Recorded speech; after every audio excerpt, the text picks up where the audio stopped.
Last week on the Al Nicoletti Show. Let's welcome them to the show. Jen and Joe Delafave, what's going on? Everything translates from what we used to do at our old job. And really what it was is, we looked at a car versus a house, but it was still price, payment, interest rates, all the things. It's because of real estate that we were able to honestly work from anywhere, live anywhere. Right now, the way the market is up, down, nobody really knows what way it's going to go. If you have a turnkey house that's cash flowing and it has a 2% interest rate, that's gold.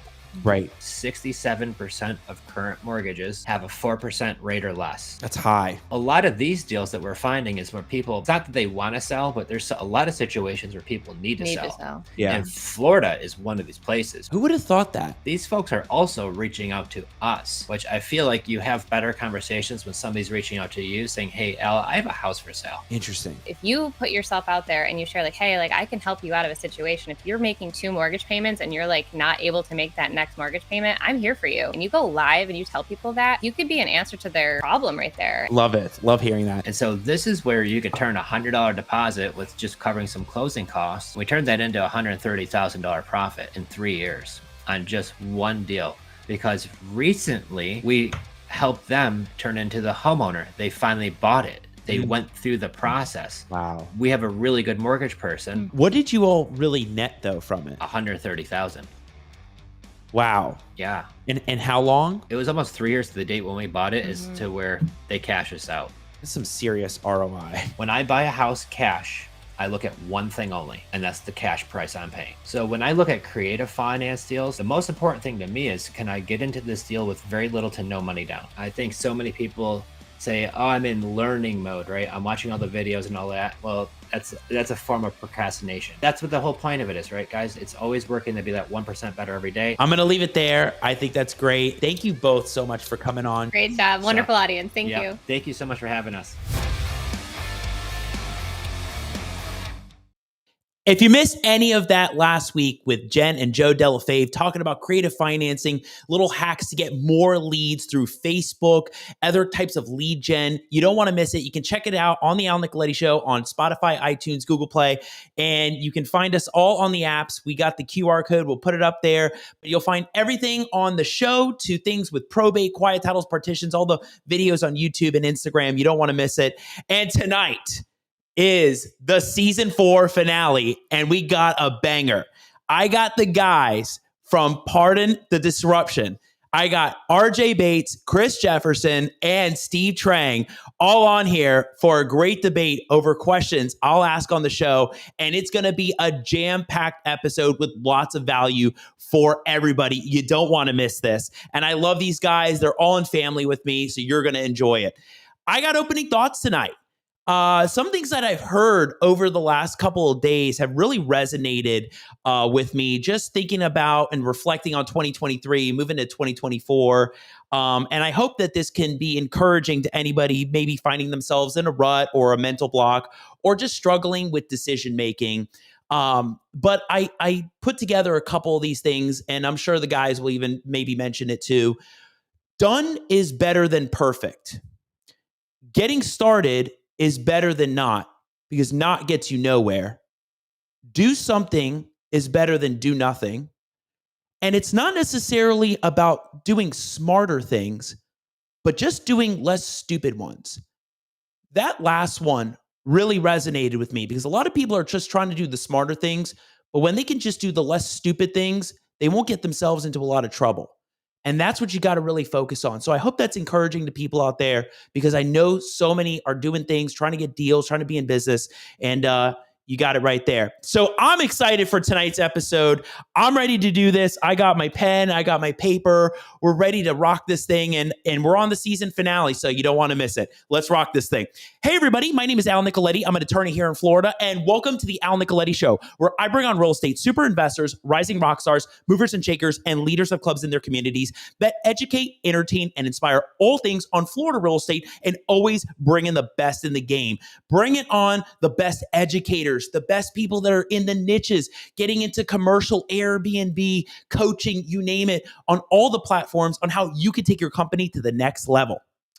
On my show, I got the guys from Pardon the Disruption, RJ Bates, Chris Jefferson, Steve Trang. These guys need no introduction. They are big. They are on the stages. They are always helping people with deals and providing value. And we are going to dive in on some really key questions that a lot of people want to know moving into 2024 and what you need to focus on when getting into real estate investing. So without further ado, bringing 4 people on the show for the first time, having us all 4, RJ, Chris, and Steve Trang. Let's go. Oh, what's up? What's up? CJ, I love seeing you here, man. It's crazy. You as well, brother. You as well. The intro was crazy, by the way. I love it. Thank you. You look crispy tonight, CJ. Better software, man. I like it. You look as good as Steve looks right now. Thank you. I appreciate it. He's there though, right? Hey, shout out to the U family too, man. Shout out to the U. There you go. Well, guys, Steve, if the there he is. Look at that. There he is. The camera's I'm useless without my media team. I didn't know what I was doing. It worked.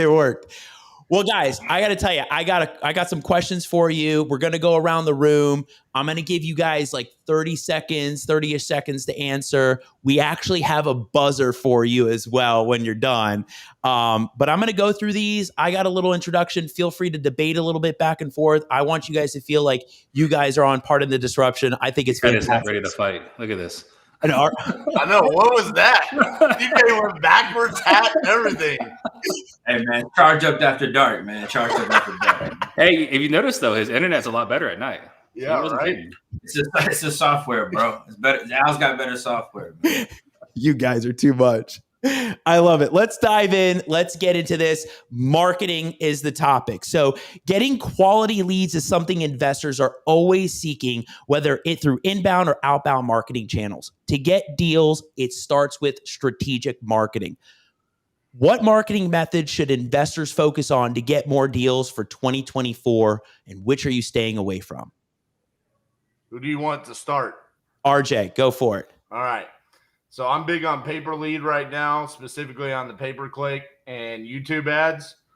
And staying away from, I think you've got to just remove yourself from texting altogether. I mean, it's pretty much died this past year, but I still hear people talking about it. Move away from the texting. Go to the pay-per-lead model, because on those paper leads, what we're seeing is we're paying about as much as we're paying per contract in 2022 as we did in 2023 on the paper lead model. It's easier. They're hot. They're inbound. It's more fun. Love it. Steve, go for it. So, like RJ, honestly, we did the Closers Olympics, and I kind of saw how much success people were having with the pay per lead model. So we added that to our tool belt. So paper lead's been really, really good for us in locking deals up. And there's a lot of people having challenges with texting right now. But I think before we even answer that question, you have to also look at your resources available, right? If you're cash strapped, like you don't want to go straight into pay-per-click, pay-per-lead, you do have to work within your budget. So there's still grit, there's still cold calling. You got to work within your budget. DJ, let's go. Steve, man, thinking about the common person tonight. I like that, man. I like that. It looks good on you. So I'm going to echo what was said. Pay per lead by far is the best type of lead you can get right now. It can't even be debated, but you got to be able to afford it. All right. Most people can't afford it. All right. If you don't have a budget of at least $5,000, pay per lead shouldn't even be in your vocabulary at the moment. All right. You need to at least spend $5,000 minimum on leads. If you can't afford that, you should be doing cold calling by far. It's still a great way to get people under contract. It's tedious, it's a headache, but it works. You should be cold calling, and you should be comboing all of that up with a follow-up conversational automated bot. Ask me why I know that. All right, but if you're not doing that, you don't know what you're doing at the moment. Great, all great answers. Yeah, go RJ. CJ, if you take your time, RJ. Take your time. If you need me to come into the U and teach your students how to code on less than a $5,000 budget, I can. Nah, dude, listen. I think that if you tell people to do PPL less than a $5,000 budget, you kind of set them up for failure, bad expectations. It doesn't mean that you can't get deals if you spend less than $5,000. It's just the probability is just not. It's just not there. If you're spending $150, $200 per lead, And that's going to get more diluted as that gets bigger. I mean, let's be realistic, right? As more people go to that exact strategy, we're going to see that here very soon. That's just going to get even more diluted, and that cost per lead is actually going to go up. What makes you say that, Chris? Because it's just how the shifts work in this business, right? 12 months ago, Steve, when everybody was talking about make MLS offers, that's what everybody's doing right now. When Pace came in and said sub two, what did everybody start doing? Sub two. Pay per lead is going to be that next thing. Novations had a glimmer of hope there for a moment. I haven't been seeing Eric Brewer's ads for some reason in a while, so let's get him back. You're not the targeted audience. Well, I mean, he's too expensive for the common person, right? I know he's got his book funnel ad. I see that, but I think that pay per lead is great if you can afford it. Yeah, I think one of the biggest things though, when people are doing PPL, like what Chris is talking about, I have different challenges with PPL. What I have seen historically is PPL. Every new PPL always starts off hot. And then there's more demand. And there's more demand, they gotta give more leads. And it's just a matter of time until the lead quality dies down in PPL. Like every time. Not the cost doesn't go up, right? Lead quality generally goes down because they have to feed it to more people. I agree with Steve. I think the lead quality is going to go down and the cost is going to go down. I've already seen multiple posts where people are saying Lead Solo's charging you $150 per lead. I can give them to you right now for $48 a lead. You know, there's going to be people coming in and trying to undercut that because how hard is it, honestly, to run a YouTube ad? It's not that hard. Well, as somebody who spends a lot of money on traffic every month, by nature, the more money you spend on advertising on social media, the higher your cost per lead goes up. That's how marketing works. So what will happen is the more demand that is present, the more they will have to spend in order to create leads. So the cost per lead will go up. Now, I don't want to blow up anybody's business model, but Steve already said it. These leads only cost like $5 to $20, all right, for them to create these leads. So the markup on it's a good business for them. But as that continues to go up, if they've already gotten used to this sweet markup, RJ, you know capitalism, you talk about all the time. They're not gonna not pass on the rising cost, bro. They want to keep that same margin because they want to grow profits, not slow. I just want to give a shout out to Michael Foreman for saying Steve equals the fox whale. I don't know what that means, but now you're the fox whale on the comments. I accept it. Man. That's great. There it is, right on the screen, right there. Well, and RJ, when you were on the show with Cassie, you were even talking, kind of getting away from outbound, trying to go more inbound. So everybody's got that different business model that they're working on, and some are seeing more of that inbound PPC, PPL leads really take a hold. So it's really interesting to see where you guys are with that. Let's go to the next topic. So one of the hottest trends right now is pad split co-living investment properties for higher passive income over rentals and Airbnbs. Some investors are saying that they are making 3 to 4 times the amount that they would with pad split co-living than on traditional rentals or Airbnbs. Is pad split co-living investment style properties a smart strategy for 2024? Do you like it? Yeah, it's a smart strategy if it's what you're doing and it's your concept.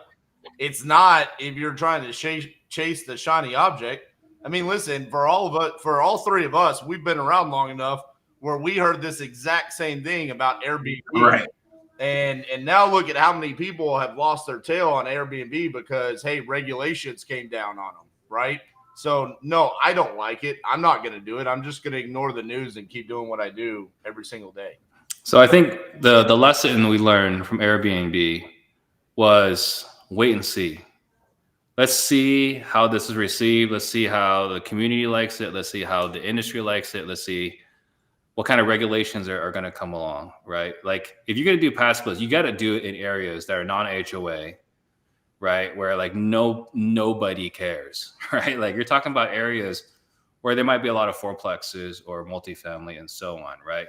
I think that the biggest thing for me, because I looked at pad split as an interesting model, you just have to be prepared to invest into the property before you do the pad split, and you have to be prepared to invest into the property when you exit a pad split, right? Because you got to remodel the whole house to look like an adult living facility, right? So without a living room. So just that's something that's something to consider. And I think, just I'm probably super jaded. You know, Chris and I think we've been in the industry the longest here. You know, it was like, hey, Chris, like this property wasn't a good flip, so I'm just gonna keep it as a rental.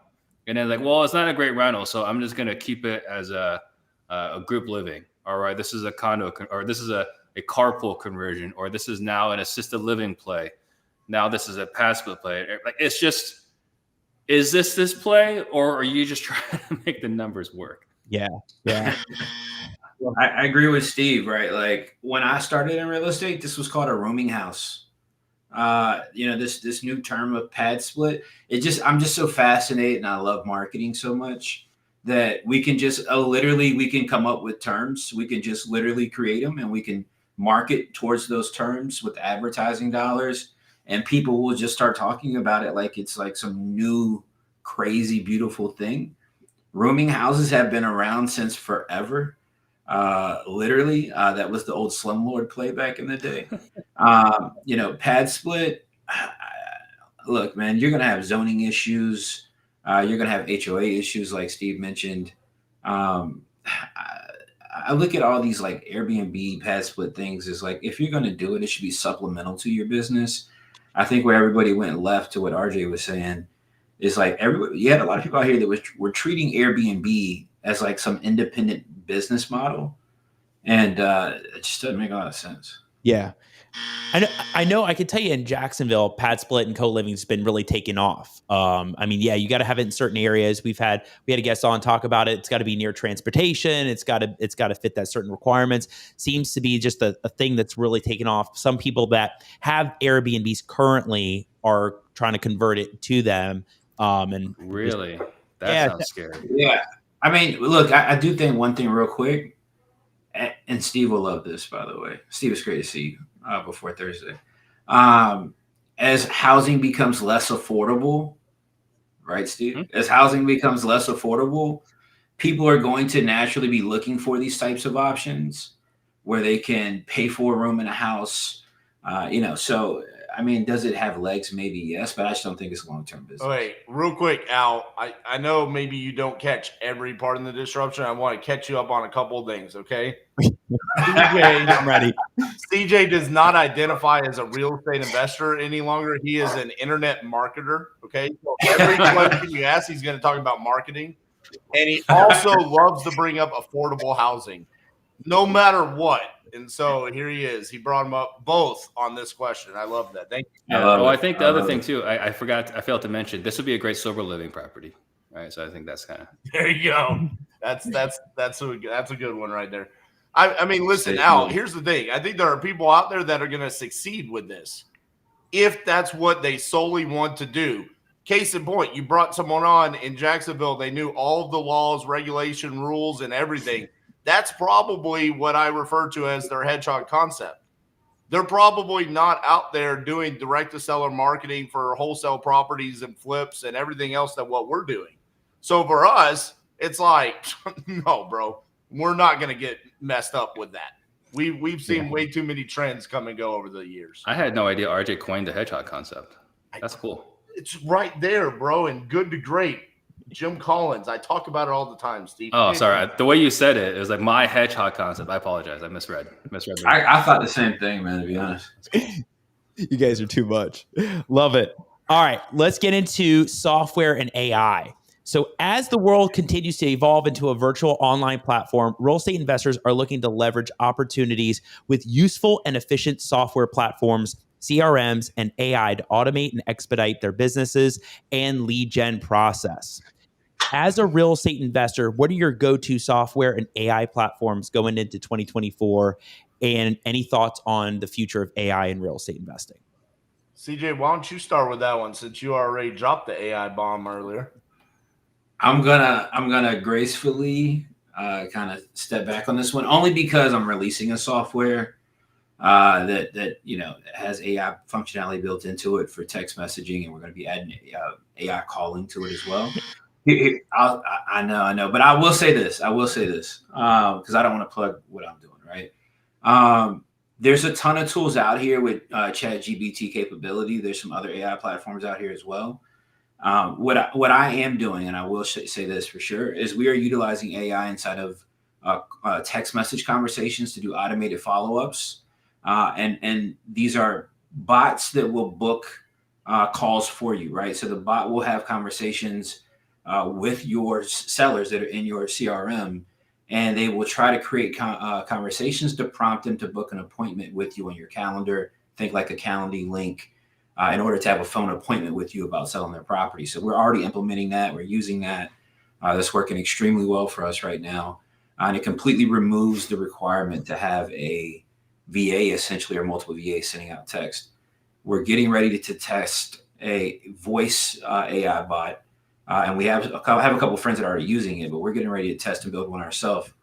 Well, I'm going to pass. Well, What are you doing? Hey, guess what? No, you know what? That's all I got. Y'all figure out AI. Y'all figure it out. I don't know anything about it. So here's what I'll say. AI is the future. Obviously, that's a no-brainer. Everyone believes that, right?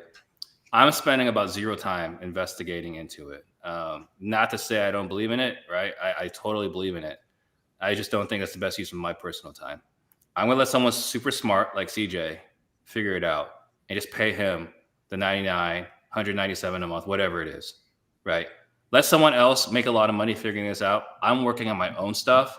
So I think AI, again, like I completely am behind it. It's just not going to be me doing it. So I'm going to pay attention to what the innovators, you got CJ, you got Devin Robinson, you got Tyler Austin in Florida, right? The REI Sift. Yeah, Brett Marino. I'm just paying attention, like when they're like, "Hey, go do this, go check this out." Like I'll play with here and there, but I'm focused on me. I'm doing RJ's hedgehog concept right now. Love it.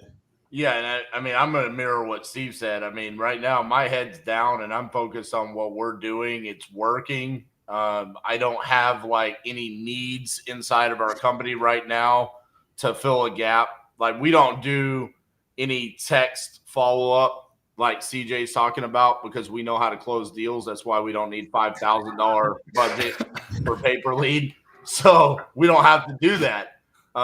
So I don't need his $99 a month product yet. But I will say to Steve's point, when someone comes along like CJ and says, this is what I'm doing and I'm crushing it, at that point in time, we will implement it in and test it out just like we did paper lead. When we started paper lead, we were heavy texting. We were doing the exact same volume, texting and cold calling. We implemented paper lead, and then it became, hey, A/B test. Our cost per lead is the same on this paper lead, and I don't have to get yelled at every other call because it's outbound marketing. Let's get rid of that. My life's better now, and everyone here enjoys the marketing that we're doing. That's what we'll do as soon as someone rolls out some AI platform like CJ. Yeah, so Tyler Austin's here, right? So yeah, I'm buying Tyler Austin's product. I can guarantee it's gonna be better than Chris's. Whoa. Tyler's here. I love it. Hey, shout out to my brother Tyler. That's my guy, man. Shout out to Tyler. Let's go. I got Tyler's sticker right there. He knows it. I love it, guys. Great answers all the way around. Yeah, you leave it to the experts and the people that are developing the softwares out there for sure. All right, let's talk about untapped markets and hidden niches. So saturation in certain markets is real. Investors are always looking for new markets to tap into and different niches to explore that others are not focusing on. Moving into 2024, what are some markets and hidden niches investors should focus on in this new economic climate? So I'll take a swing at this because I've had this conversation with several investors that I highly respect lately. And there's this, we literally, all of us just said, hey, you should be doing pay-per lead marketing, right? And then we're ignoring the fact that with multiple softwares out there that allow us to comp nationwide with MLS comps, we have pay-per lead models that are coming out. Why are more people not expanding out of their backyard to do virtual wholesaling anywhere? I mean, it was funny. I was talking to another investor that's very well respected, and it was like he was focused on these big markets, the Phoenix, the Tampas, the Baltimores, and it's like, dude, what about Cedar Rapids? What about Tulsa? What about Little Rock? These places that people never talk about. When we talk about what are some of the hidden markets, it's just the like tier 2 markets right below that no one's doing any marketing in. And it's so easy to close deals there. And not to like keep bashing on CJ for his answer earlier, but it's true. I mean, it's like, that's why I don't think you have to have that big of a marketing budget if you're not trying to get deals in Phoenix. Like, if you're trying to get deals in Phoenix in Steve's backyard, yeah, you better have a minimum of $5,000. But nobody's doing deals in Phoenix right now. Some people are doing deals in Phoenix. The people doing deals in Phoenix right now, they got to be doing deals right now. All right, that's what's happening. What does that mean? Well, when the business is so big, Steve, you got to keep the wheels on the bus turning, my brother. You got to keep revenue coming in the door. It doesn't matter where we're at in the economic cycle. If you don't keep rev hitting the door, you got a bigger problem than breaking even. Yeah. Yeah, we're doing deals in Phoenix, but it's nothing to write home about, right? I'm not going to be on Real Estate Disruptors talking about how awesome my business is in Phoenix, right? So then there's that. So untapped markets, again, I'm following RJ's lead here, right? I saw what he did. I saw what he's done. I watched Closes Olympics. These are lay down deals. Like, RJ's the king closer because he's talking to people that are ready to sell right now. He doesn't even have to sell them. They're like, hey, like, give me $50,000 over my $100,000 house, and just gives it to them. So yeah, we're following RJ's lead. It's working. So Focus 2024, we shifted this focus. When was Closes Olympics? August? Yeah. We shifted this focus in August. Wow. Yeah, virtual wholesaling for us too. I don't know if is that a niche or is that wholesaling, but we're doing virtual wholesaling for sure. We're doing what we call hands-off wholesaling, focusing on acquisitions, getting deals out to other people to take care of dispositions and everything else past that, and just building sales systems. And that's been working out phenomenal for us for the last 24 months.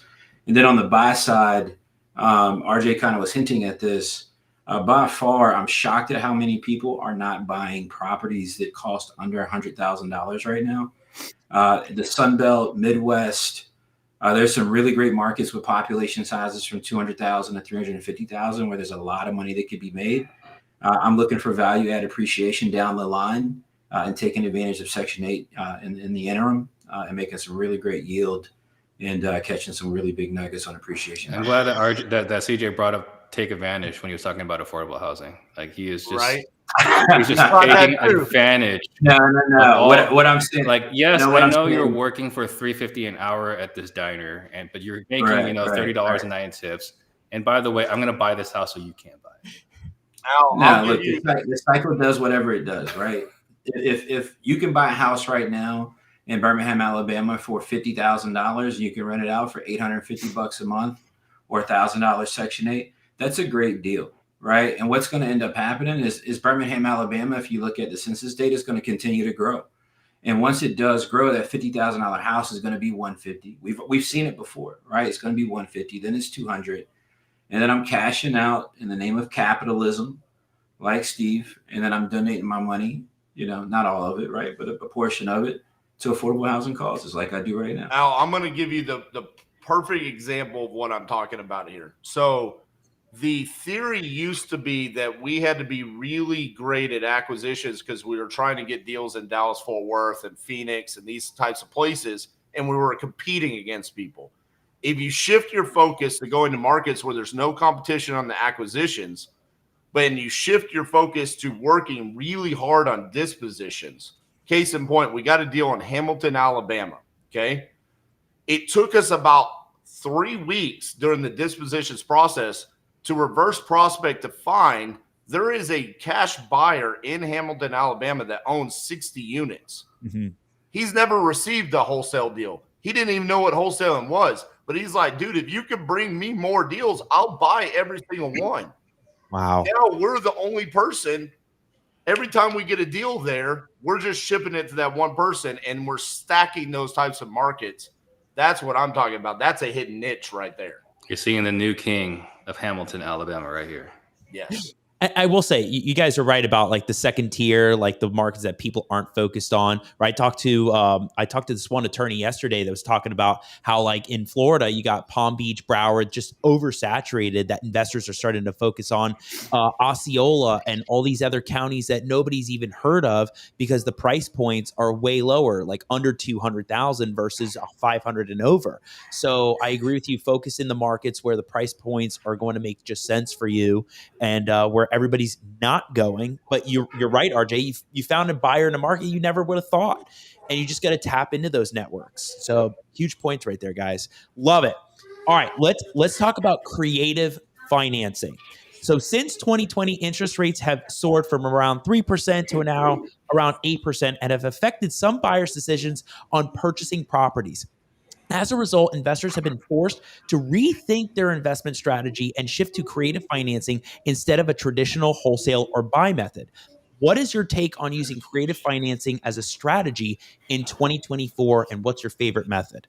Steve, you can go. So I see Tom Kroll here. I see Andrew Lucas in here. So something that came into my attention a couple months back. These guys in South Carolina came up with a model to basically buy a property on agreement for sale so that you had the ability to market on the MLS, right? So that's a strategy that I think is brilliant, something we're going to be incorporating within our organization. We've taken properties that we wholesale list on MLS with the seller's permission. But with that, generally speaking, you can only sell to a cash buyer. We've done novations, right? But there's some hiccups there. So the creative strategy, we were doing installment method. I'm super excited about that, for 2024. RJ, go for it. I mean, when we're talking about creative finance, you have to have all of those tools in your tool belt at some point in time, right? Because the exit strategy determines the acquisition strategy. So when we're talking about creative finance, hey, if it's low to no equity, but there's a cash flow for rental, that's where sub 2 could come in. They own it free and clear. Hey, we should be offering terms there as long as there's some sort of exit for our end buyer. Both me and CJ are big on doing wraps ourselves. That's our way of creating passive income where we're not having to become landlords because being a landlord sucks. Steve talks about novations. That's going to become a bigger and bigger play. And what he's talking about there, the agreement of sale and listing on the MLS, mirrored with the paper lead model in these tier 2 markets, is just killer. I mean, dude, you can slay with like a team of like 3 people with that method right there. So I'm excited to see how that works for Steve's team, and it's going to be something that we're going to be implementing as well. Great. CJ, go for it. Yeah, look, I think creative finance is great. I think RJ made some really great points right there. I really like wraps a lot. I really love seller financing. I love using substitution of collateral. I like it way more than sub 2. Just for flexibility, asset protection, liability reasons without knowing what's, forward in the economic cycle. There's a lot of flexibility there. On most seller finances, you're not having to PG it, things of that nature. So I think there's a lot of beauty in that. But to RJ's point, I think ultimately, right, the deal, the numbers dictates for you what the true exit strategy should be. Every house isn't going to be free and clear, so you can't always do seller financing. Sometimes you're going to need to implement sub 2. Sometimes you're going to need to implement novations listed on MLS. I'm curious to hear about this installment method that Steve's talking about. I want to know about that. But yeah, you got to just kind of know everything. And I think just to echo both their points, right, is that knowing as many different tools as possible makes us valuable, right? Our compensation is directly tied to the quality or the size of the problems that we solve. Yep. The better resource we are, the better problems we can solve, including potentially, God forbid, for these two, referring over to a realtor, right? Like whatever options we have, the more tools we have available to us, the better compensated we will be as a business owner. Yeah. No, you're absolutely right, Steve. And I mean, that's our job as real estate investors. And when we talk about creative finance, I think sometimes we get lost in using that term so loosely where it's like, it's not really creative finance. when I pitch sub 2, when I pitch seller finance or innovation, it's because of triggers in the conversation where that's the best solution. It's not, I'm just offering it because it's what I want. It's because of how the situation, the seller's situation dictates that's what I need to do. Yeah, and I'll tell you guys, so this year on the show, we've just had so many different people talk about seller terms, sub 2, creative financing. I mean, just so many different methods because a lot of people have been forced into that position. They don't want to spend the top dollar prices that some of these people are asking for on a conventional buy. So they'd rather pay the duration of 30 years a little bit more, and then maybe do something creative with it. So I'm just seeing it more come up with even the coaches with their students, and just overall seeing that pop up more. Real quick, Al, one other note on that to talk about is how valuable are going to be the interest rates that were given 2-3 years ago in 4 or 5 years from now. Buying a property sub 2 because it has a 3% interest rate is going to be more valuable almost than the discount you're getting if interest rates continue to rise, like most of us think they're probably going to over the course of time. So I think that's something to think about as well, having these tools in your tool belts, because that's going to become so valuable. I think one of the biggest concerns for myself in seeing all the creative deals that are being done, because I think creative, you have to, if you don't have it in your tool belt, you're going to be in trouble, right? I think you have to have it in your tool belt. I think one of the biggest things is I'm seeing some people do a lot of transactions that may not be financially prepared for when bad things happen. You know, I had one of my very first rentals. I'm fortunate that I had this as one of my first rentals. When I say fortunate, it didn't feel that way at the time, right? But like, she made a 2-month deposit, or she paid the first 2 months up front, never paid anything again. We had to evict her. She didn't understand that, you know, the backyard's for the animals, not the house. So it was $20K to get the property rent ready again. You know, can you imagine? You got these properties with these super thin cash flow, right, with less equity, but you know, you're like it because of the interest rates, and you get hit with a $20K rehab to rent it again. Yeah, it concerns me. Yeah, it hits, it hurts. But yeah, I agree with you guys. I mean, it's going to always depend on the equity, depend on what the seller wants to do, and depend on the market climate, as for sure. And speaking of having the right tools in your tool belt, let's get into industry experts. More and more investors continually leave huge opportunities on the table because they don't have the team or experts in place to be able to execute on these huge opportunities when they arise. Or maybe the deals get too complicated and the investor doesn't know where to go or who to turn to. Maybe it's finding the right players, maybe having the right in-house team. Who are some industry experts you must have in your back pocket to be successful in 2024? RJ. So, CJ, it's your turn, bro. Look, here's how to answer that, I guess. And instead of saying anybody, I guess, specifically, I mean, to what we've talked about today, right? I think you got to understand all facets of creative financing. You know, we're in a marketing space, and most people who are the consumers of our products and services don't necessarily realize that. RJ likes when I talk about marketing. And so what happens is people get so married to one concept or strategy, and they're only trying to learn that singular thing, when it's really not just that, right? Like, it's concepts. Like, the concept of mathematics and financing in terms applies to multiple types of creative financing, not just sub 2. So I think you got to find somebody that can actually teach you these things. There's a ton of people out there. I mean, we know pace is dominant, obviously, when it comes to sub 2. But I really would be focused there. I don't know that you really need to be focused on much else other than understanding traditional wholesaling and how to do that virtually, right? Without having to RJ's point earlier, physically be there, be in multiple markets across the country, and know how to take things down creatively while protecting yourself and your future, and not being too gung-ho right now. Steve? I mean, there's several names that come to mind, right? So I think really probably the most important thing really is in one particular person is having a tribe, right? Having, you know, being in a mastermind. So you guys have heard me talk about, I'm in Collective Genius, I'm in Family Mastermind, I'm a super group, right? So like just having the ability to pick up the phone and call somebody, You know, like I said, I've brought it up. I don't mean to plug RJ. I don't know why this keeps happening, but I've had multiple conversations with them about, you know, doing these weird markets in the middle of freaking nowhere, right? I think that there's that. I've done a couple of deals where I pick up the phone, I call Eddie Speed. Hey, Eddie, this is what I'm walking through. Can you let me know? Am I doing this right?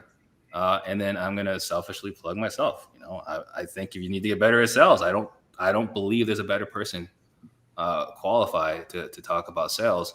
And then I have said this privately. This is the first time I'll say this publicly. But if you want to get better at marketing, I mean, CJ's world class. He's doing it right. Love it. RJ, go for it. Yeah, I'm going to mirror a lot of what Steve said there. I mean, first and foremost, the community is important. I mean, I just look back at like a couple of things that have happened to me recently, and it's not necessarily the masterminds. It's more about the relationships that you build inside and create your own community. Like Robert Winsley has given me 4 to 5 opportunities because of our relationship as working together inside of Investor Lift, doing lives together, having a podcast, working with Steve, working with CJ. Like I'm actually doing business with these guys. It's not just part of the disruption.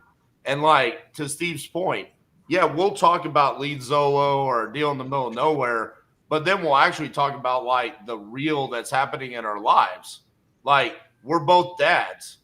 Like we both have families that it's like, how do you maintain these high aspirations as an entrepreneur and then also try to be that great dad, you know, and the great family man? And those things are just as important. So when you're talking about industry experts, I think you need to align yourself with people that you can open up and be real with that are actually going to help you become a better person, not just on the business level as well. Shout out to Well Club. Yeah. Lastly, real quick on that, I do think it's important to note, like wealth is created in relationships, not necessarily in knowledge. And I think sometimes people really miss that. And what I'm really hyper focused on at the moment is not being knowledgeable in every single thing, but being able to recognize multiple different types of opportunities and having the relationships and connectivity with the people who are experts in those things, where I can hand those opportunities off to them, create a toll or create some sort of profit for myself in doing so, and continue to move the boat forward in different areas too. Yeah, there's nothing wrong with passing off a great opportunity to someone more qualified to do the deal and get a percentage of the deal. There's nothing wrong with that. Yeah. And to your point, Steve, being in a mastermind is fantastic, right? Like, I mean, there's so many different people that are not doing anything we all are doing. I mean, there's people in software, marketing, leads, or just doing content, you name it, or in the trenches. And then so being in that mastermind really gets you shoulder to shoulder with those experts. And when something comes up, you reach out to them. And CJ's point, which is, you know, find those people that are just really good at what they do in that niche. Like I know there's people out there that'll find an attorney for each separate type of thing, maybe a closing, foreclosure, you name it. Like they'll find a niche for each person, or with branding and marketing. So I agree that I think you just got to be a part of that, build your tribe, be a part of that collective. And that's super important to do. Great answers, guys. I love it. And you see how we're rolling here. You know, I'm not even keeping score. I'm not picking favorites. I'm letting you guys all do what you want to do. If the audience wants to say who the winner is at the end, they can. We clearly know Steve's in third place. That's just Shout out to Steve Trang. I figured RJ was going to get his participation trophy. He gets his participation belt after every closes Olympics. It's really cute. It's about this big. that one. There it is. You guys, I love it. All right, I got a few more questions, and the next one is educational resources books. So continual education on investing, whether business mindset or team building, is essential to running a well-oiled business machine. What are the top educational resources or books investors should tap into in 2024? I think Profit First for Real Estate Investors. Everyone should read that by David Richter, another guy in Family Mastermind and friend of all of ours. I think that's just like, hey, we go out and we have the opportunity to make millions of dollars. We need to figure out how to keep it, right? I think that's important. And then on the outside of real estate, 2 books that really meant a lot for me. So if you're watching this or you resonate with like my personality, Extreme Ownership and Relentless. Those are 2 books that have meant a ton to me on just kind of establishing who I've been since 2019 as a person.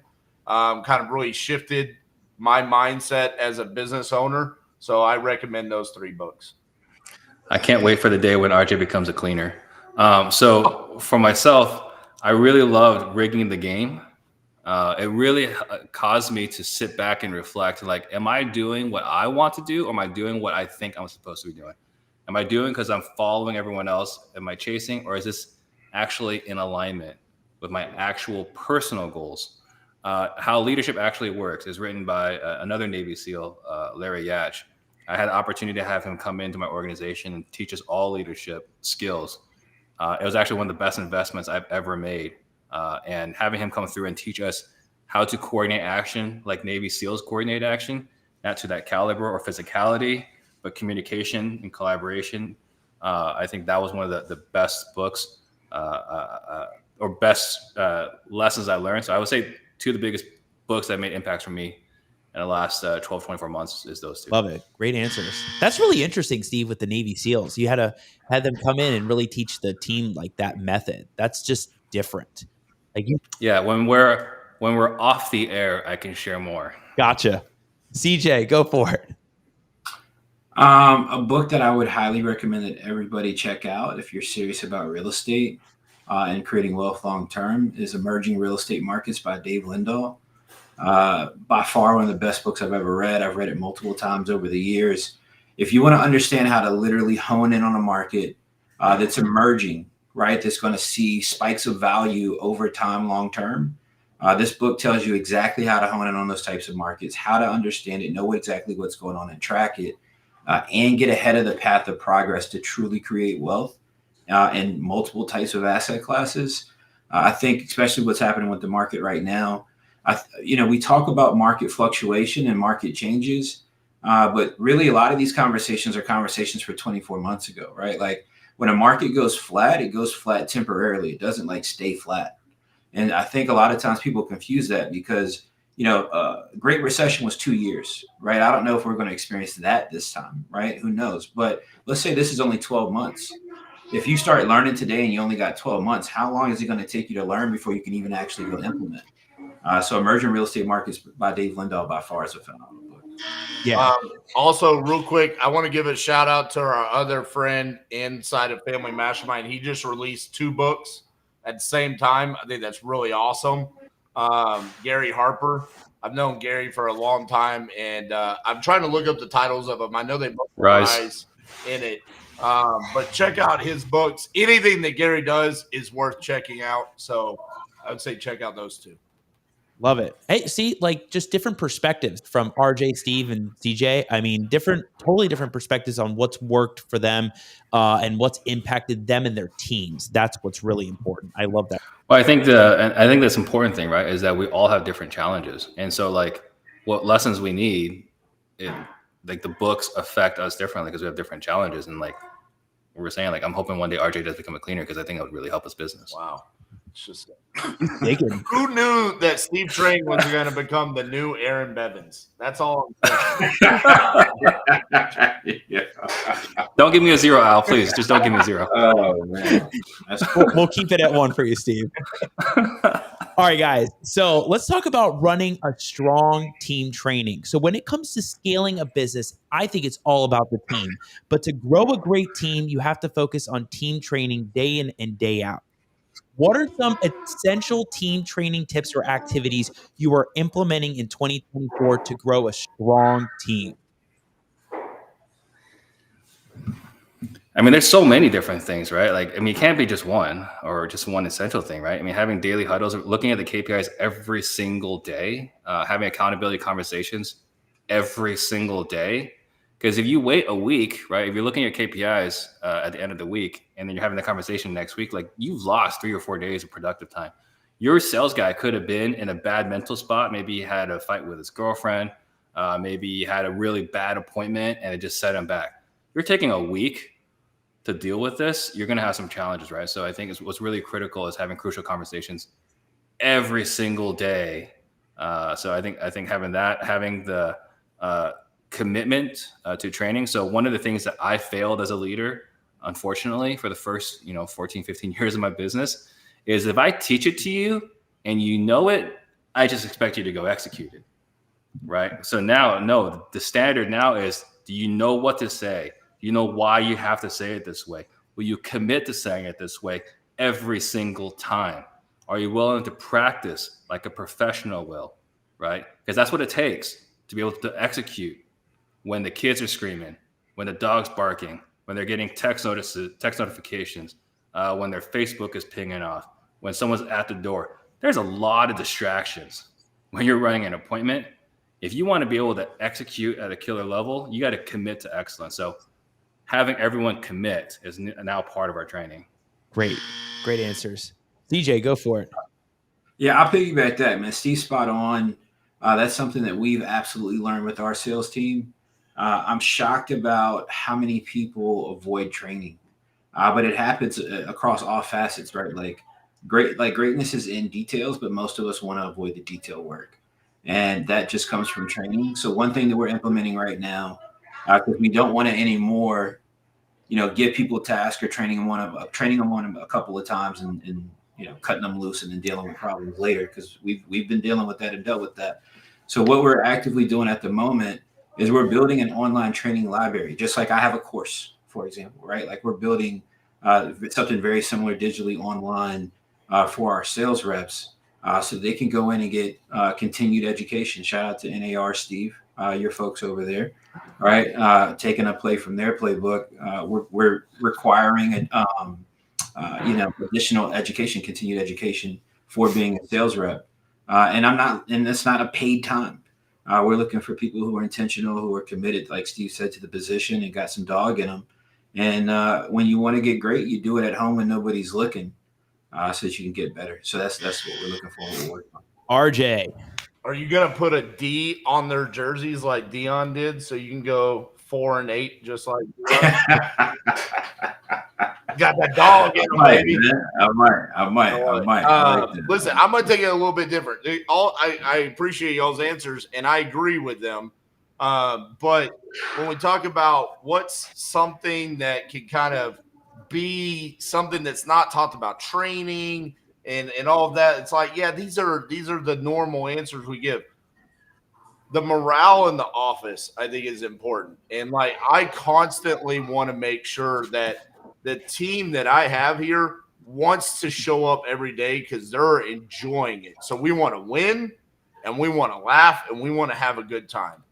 I think one of the things, like me and Cassie are so intense that at times we've lost who we are as people. And so one of my focuses over the past year has been like constant having fun in the office, humor. Like, dude, we literally created a company-wide HR box where all you put in there is a roast of someone else on the team, and then I read them out loud in front of the whole team, and we all crack up, dying laughing for 10 minutes, and then it's back to work. So having that morale where it's like, hey, everyone enjoys being here, and they feel a part of the team. I've been in so many different offices where I've seen, like, no one talks to each other. Like, no one actually likes each other. It's my job. It's like, no, this isn't. I don't want them to think that this is their job. I want them to think that this is their career and it's what they want to do. The only way they do that is they feel a part of the family. Sorry, made you feel that way at a family mastermind, RJ. Yeah, I mean, you're right, RJ. Right, having those fun activities to make them feel like they're a part of something rather than they're in the grind every single day. I mean, that's so important. It's hard when you run a virtual team. Some offices are virtual. Like, how do you guys get together? It's either a Zoom party once in a while. You're on the phone together. And so even for me in the law firm, I mean, for the end of the year holiday party, we're actually all going to meet together and go do something fun, whether it's arcades or axe throwing, you name it. I think it's important to just do different things, have fun activities so you guys can just feel like you're a part of it and get the team all together. I love that. Yeah. Like Yeah. Cassie just went out of town, right? And one of our guys, but two of our guys dog sitted her dog. Like, it's like we're family at this point, you know? And it's like we had a Black Friday product that we released, and I'm getting texts from my guys that aren't getting paid from this product. How many have we sold on Saturday? How many have we sold on Sunday? Like, they genuinely care about, are we winning? That's what I care about. Like, that is like, hey, if you want something special, because we've had this this is going to be our 14th year as an entrepreneur. This is the first time I've ever felt this. That means, hey, this is something special. Great. I'll even say, like, Cassie is awesome. And I've had people on RJ's team message me. So you got to make sure you say this during PTD, right? Yeah. Like, he's got a good group of people. Yeah. Love it. Yeah. Having They that just don't like CJ. That's the only problem. They just really don't like him. Get on the list. Get on the list. Shout out to this bank account. Yeah. Well, talk about having fun activities. I think one thing that a lot of people don't focus on is taking either time off or unplugging. And I think as entrepreneurs running a business, we can work 24/7, right? Whether it's training on the phone, email, setting up client meetings, attending events, marketing for business, it can lead to burnout. And I think for a lot of people, they want to make that change from the day in, day out mental grind. And sometimes, I believe this, our best performance comes from having taken a break from that grind. What are some activities you do to unplug and disconnect mentally? Mine's easy, man. Video games, man. Call of Duty. Shout out to my guy, Tyler Austin. We got to play again soon. NBA 2K, Madden, something like that, man. I'll relax, chill out, do that. But I'm a lunatic, man. I don't look at this stuff as work. When I got to talk with RJ and Steve, that I feel like that might be a little bit like work. Like when it comes to, my stuff, what I'm doing, it doesn't feel like that. It just feels like something I'm tinkering at and trying to get figured out. So I would say for myself, it's if I'm going to say I'm in a state where I'm completely unplugged and not even thinking about real estate whatsoever, the only time it's happening is when I'm on the court playing basketball or when I'm at the school doing Kung Fu. Like, that's it. Those are the only times. And it's not a lot of time. It's not. I would say I'm kind of like Chris. I can continue grinding. I'm not sure it's healthy, so I'm probably not the best qualified person to answer this question. Yeah, but I can grind 24/7. It's not work. So yeah, RJ. You're literally talking to a guy that was in Vegas yesterday, and I flew in. I was waking up at 6 o'clock this morning. I've worked all day today. I didn't even go home. I came straight here. I love what I do. Unplugging wise, for me, it's the kids' events, right? My son plays travel hockey at a high level. That is like a huge unplug moment for me when I go to his games or we go to his travel tournaments.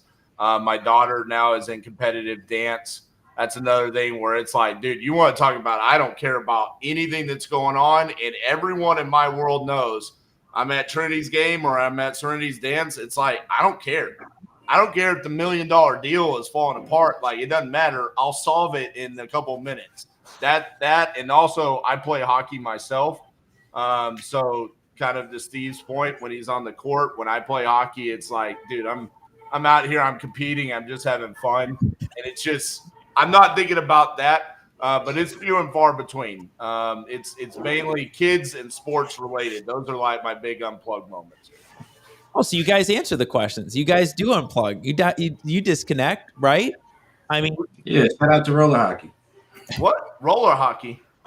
It's called field hockey, Chris. Come on. I play roller hockey too. I'll get down with that. I got my. Nah, that's what I'm saying. Shout out to roller hockey. Yeah. Hey, I will say this. I think all of us are probably underestimating how good we are at unplugging when we do unplug. Right. We probably don't give ourselves enough credit on how fast we can recharge our batteries to go do what we do all of the other time. Yeah, absolutely. We all grind, right? It's just those little moments that can make that difference. And I think there's just even some people that don't even do those. They don't even focus on those because they're just so in that mental grind every day. So whether it's video games, basketball, kung fu, hockey, you name it, those are just different ways that you can unplug just a little bit to recharge and kind of move. So, guys, wow, let's tally the score. Let's see who the winner is. I don't even have a sheet. But I gotta say, guys, this was a lot of fun. I'm so happy we got to do this. RJ, thank you for getting the guys on and helping me rally them on the show. He gets the participation trophy for that, Steve. Shout out to you, I'll Al. put Man. it We right appreciate back you having us. Yeah. And I gotta say, guys, the comment box blew up. I even got a trophy for I've received 100 messages with Restream today. So I don't think I've ever seen that trophy before. That's awesome. Yeah. So you We'll guys, split it. We'll all four of us carry that trophy. there you go. It's like a cup. It's like the Stanley Cup. Yeah. I mean, you guys had Tyler and Tom Kroll, David Olds was watching, Stephanie Shepard was watching. I mean, Mighty Mike, so many different people. I wish we can get to all the comments, but I just got to say thank you guys for coming on. And as I do at the end of my show, I do a final words, final thoughts, and I just want to get one from each of you before we hop off for the season finale. Steve, I'll start with you. I mean, you guys can kind of see, right? I mean, we got this little bit of camaraderie. CJ, RJ, myself, and the rest of the PTT crew. Like, you get to go out there and find your tribe. You don't need to go at this alone, right? And if you don't feel like your tribe is right for you, you don't feel like your tribe's in your corner, go make your own tribe. Like, I saw someone make a post the other day. I was like, it sucks to have to go back to go get a 9-to-5 job, right? And for me, my word of encouragement to her is like go do you. Like, don't feel bad. Don't let anyone make you feel guilty or shame, right? Like, you do what you got to do, what's best for you and your family. So I say, if you're struggling anyway, find a tribe. I think that's one of the best things you can do for your mental health and for your encouragement. Awesome. CJ. Yeah, I would just say, man, I deal with a lot of people who are new to the business. I was once new to business myself. And a lot of people have this thought, I once had it too, that there was like some spot that you get to and like everything like becomes easy, like it's not difficult anymore. Like it's just like that dream of entrepreneur bliss that we believe exists somewhere. So I'm just want everybody to know that it never gets easy. If anything, quite frankly, it gets way harder. Biggie said more money, more problems, and that's a fact. So, stay locked in and stay solid, stay grounded in what you're trying to do, whatever that might be, whatever niche it is. Just keep plugging through it. We don't know what's coming, right? It might be a breeze. It might be a blizzard. But whatever it is, man, grab your tribe, strap in and make some things shape. Love it. RJ. Yeah, I did a video on this the other day, but the actions that you take today are going to be the results that start your 2024. So don't wait until January 1st to start your 2024. We talked about the strategies moving into the new year. Start by taking action today. We basically laid out everything that we feel like you should be doing, it from marketing, closing, who you need to be aligning yourself with. And to Steve's point, go create your own tribe. Steve did that. Shout out to Steve for putting that together. And we're missing a couple of our brothers here tonight: Matthew Potter, Leon, Eric, Jimmy Freeland. The Part of the Disruption group has been amazing to be a part of. And shout out to Steve to getting all of this started and making this possible. Yeah. And if you guys don't know about it, Part of the Disruption, you got to check it out. Steve, I think it's on your channel, right? They got to go to. It's up. If you go to YouTube and do Part of the Disruption, you should find it. It should be the top channel. Yeah. I mean, it's hilarious. Great group of guys. And last thing. Shout out to Steve for being the guy on the Zoom that has some kind of kitchen activity going on in the background. What is happening in your house right now? Listen, it's 4-on-1. It's 4-on-1. I don't know what you want from me. Guys, this was a blast. Thank you all for coming on, hopping on, and love seeing you guys at Family Mastermind in the spring and in the fall. So I'll see you guys again in the spring when it comes up. But just thanks again for always providing value to investors out there, your students, and just love what you all are doing. Thank you, Al, for having us. Thank you All guys. right, guys. See Much you love. guys soon. Appreciate All it. right. Take care.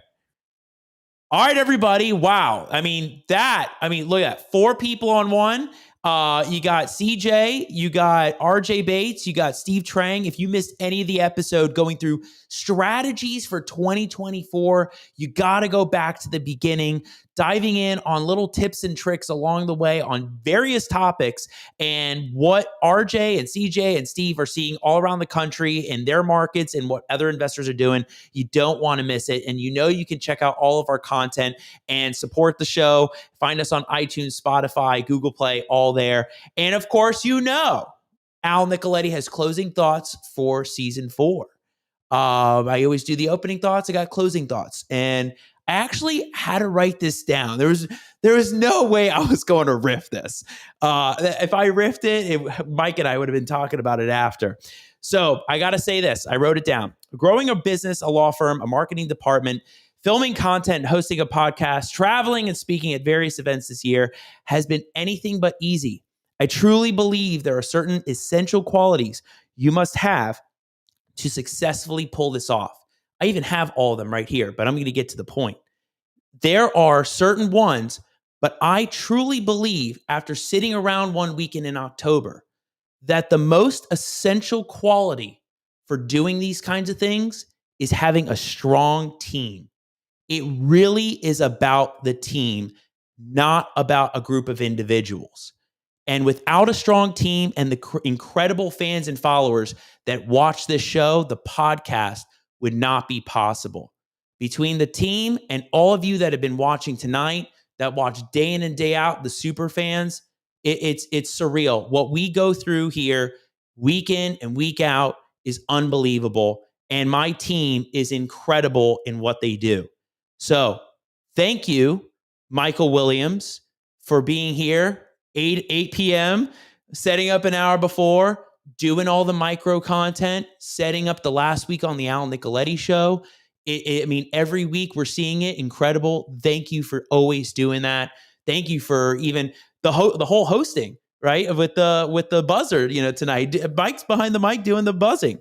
And so thank you for doing that, man. Really appreciate that.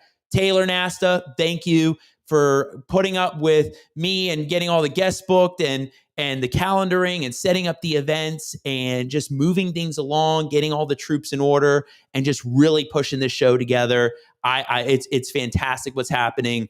And I know that season 5 is going to be crazy and we'll regroup on that. It's going to be amazing. And I love it. Thank you, James Hodgkiss, for the graphics that we always put, the countdown timer, the intro, the outro.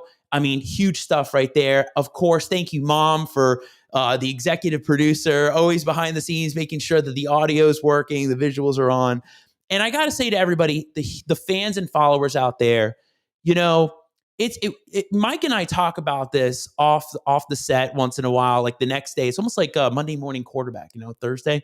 So, we never know sometimes who's listening to the show. And then all of a sudden somebody will say, hey, we heard the podcast. We heard your show on iTunes, Spotify, on YouTube. And we are just so amazed by that. We're so grateful for that.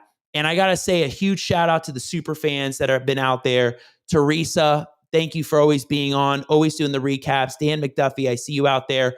Juan Gomez, I know you're out there, and we both know Jimmy's watching. He's listening. He's got his AirPod in, listening to the show. We know it. John Lubin, Eric Melton, Mark Rotto, and Dominic, the killers out in Southwest Florida, just to name a few, and all the amazing fans, the guests. Think about the guests we've had on this season, right? Like the time that they've had to come on the show and provide the value. If you missed any of that, you got to see these people. Like the guys were talking about Tyler Austin. I mean, what an episode that was.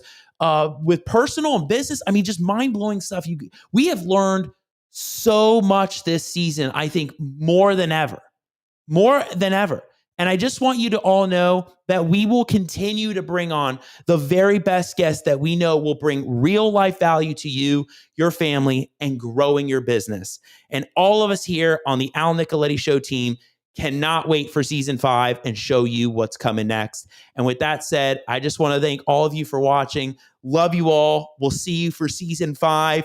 And with that being said, Al Nicoletti is signing off for season 4. Have a great night, everybody. Take care.